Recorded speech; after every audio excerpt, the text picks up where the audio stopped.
Good afternoon. I'm just finishing up my route, and a couple things came up today, made me start thinking along the lines of putting some of my messaging in a different manner.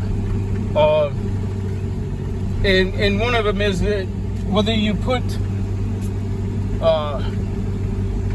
nutrients into the waterways through fertilization or low mowing practices that let natural nutrients wash into waterways and cause the algae blooms, it makes no difference. Now in Florida we had legislation passed that you can't fertilize before rain. I don't know how they're going to police that, but as the things continue to happen, I think it's going to be evident that there's going to be another pathway that these things are occurring. You get more land opening up, and you got more people with proficient mowers like zero turns, and with continued bad land management practices like mowing low, there's going to be more and more natural nutrients making its way.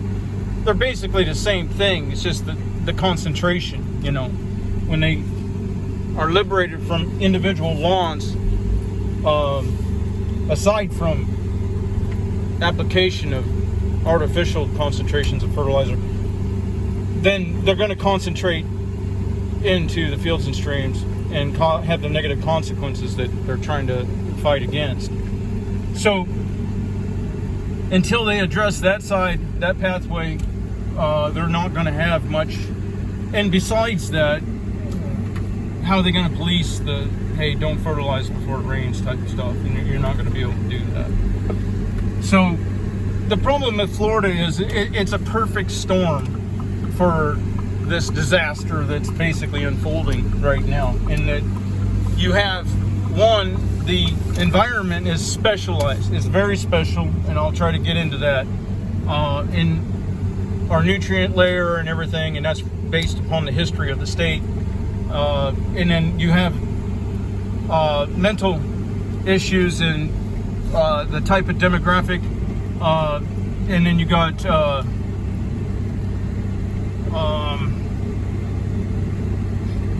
what do you call it? Personality issues in the demographic too. Let's start with the personality because it's for the last. The people that are here, they spent their life, acquiring most of them.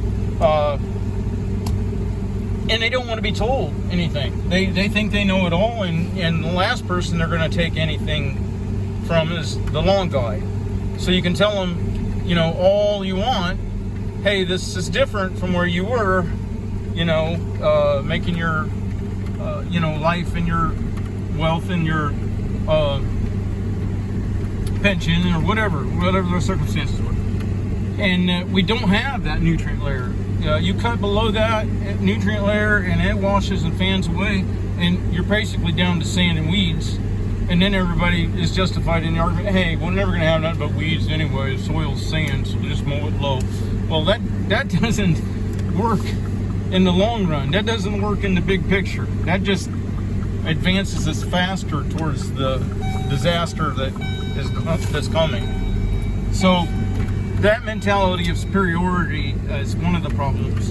Another one is the conflationists, where they conflate that, we mowed it really low and we never saw any negative consequences where we come from. Well, you didn't take time to assimilate. You migrated here en masse and brought with you all of your cultural and everything else, and then as a result, you're not living in Florida, you're living in places like this town. They call it Little New York. The personalities and everything, we got the little Chicago, we got little, basically, you can see, the predominance of where the people came and where they kind of come to. They didn't assimilate into the environment they're in. They didn't learn the environment, the ecology, the culture, or anything. They didn't care for that. They just overran it, and then you get some kind of a different, but with that, the negative consequences when you don't learn the environment, then you can destroy it, especially with the machinery that we have nowadays. So then another factor is the psychological. I don't know what it is. I've just seen it enough to think that there's something there where I think it comes again from up north. If you let your lawn go too long, it grows in so dense and stuff that now you got somebody that's saying, and rightfully so, we need like several $100s for the cleanup. You're not going to ever hardly get that down here in Florida. Almost nowhere in Florida are you going to get a density. You can cut it. Now you will if you get the guy in there that cuts it to the ground. You know, he's going to be able to clump it up and everything else. But with most of the yards here and stuff, you can top pass it and then do one cross up and come in at a reasonable price. You're rarely going to get where you have to bring in a bush hog, you know what I mean? And then if you do, it's going to be from really letting it go for a long time, you know, not from just mowing it a little too high one week or every other week.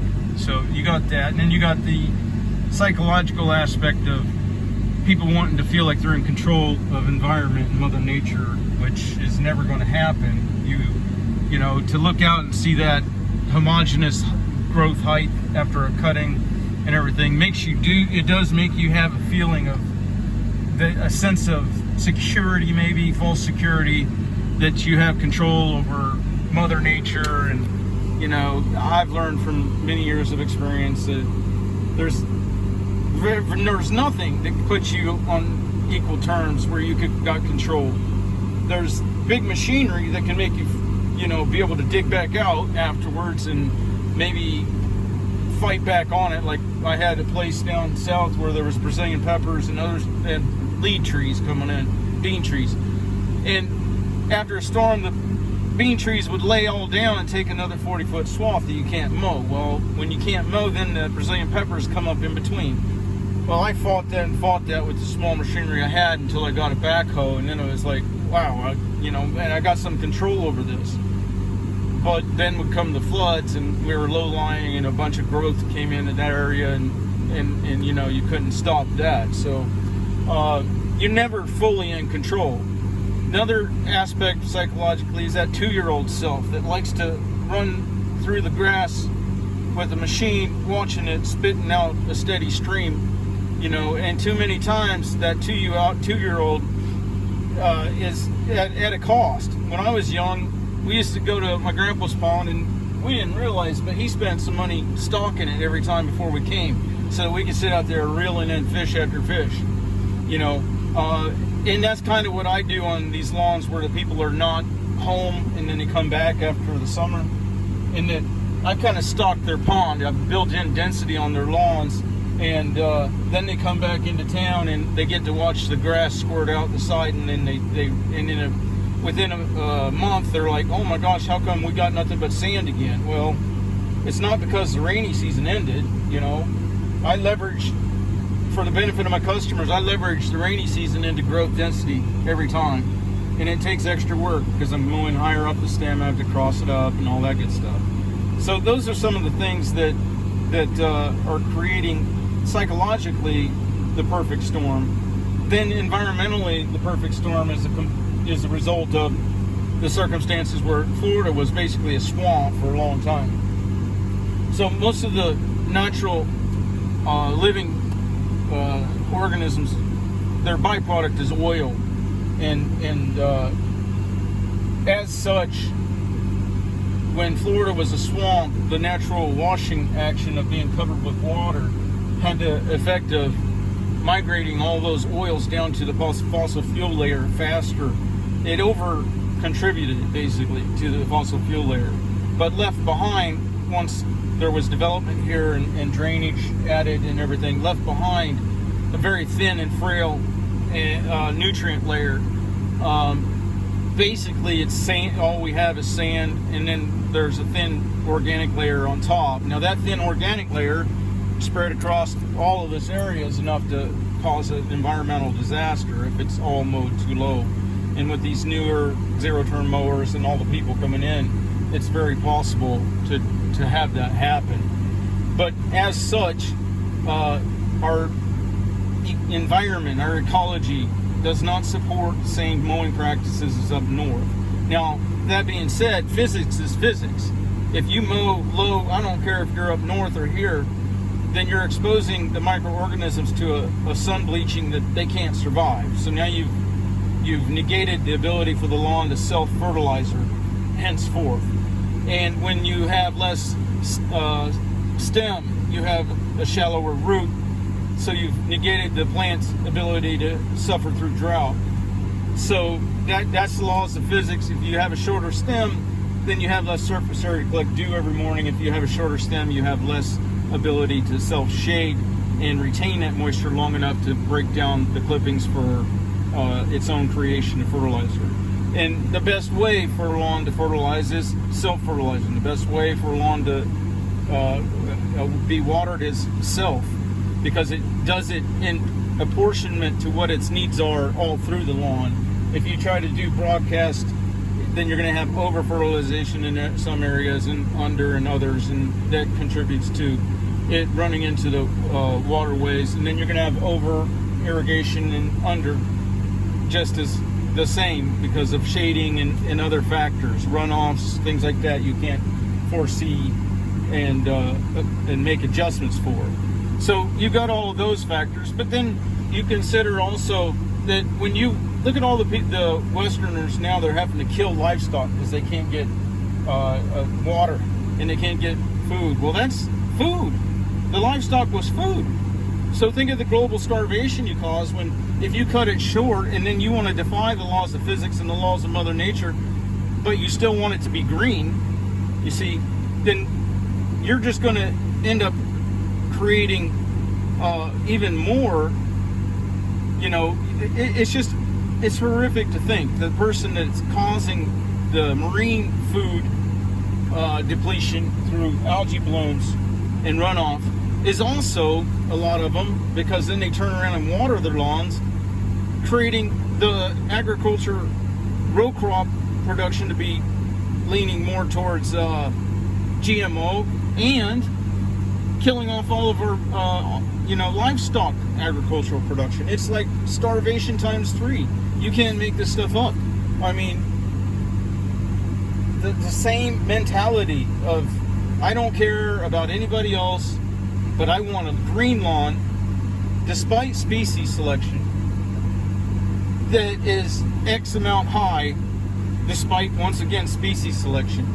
And the reasons are, I don't know exactly.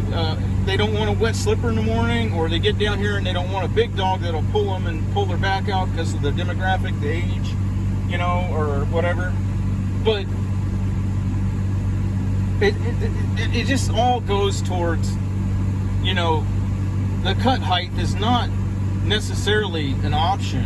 And I tried to educate and everything, but it just doesn't seem to work. We've already gone the legislation route on fertilizing, and as soon as they see that there's not a fix in that, then they're going to start looking at these other pathways, and then you're going to be looking at legislation on cut height.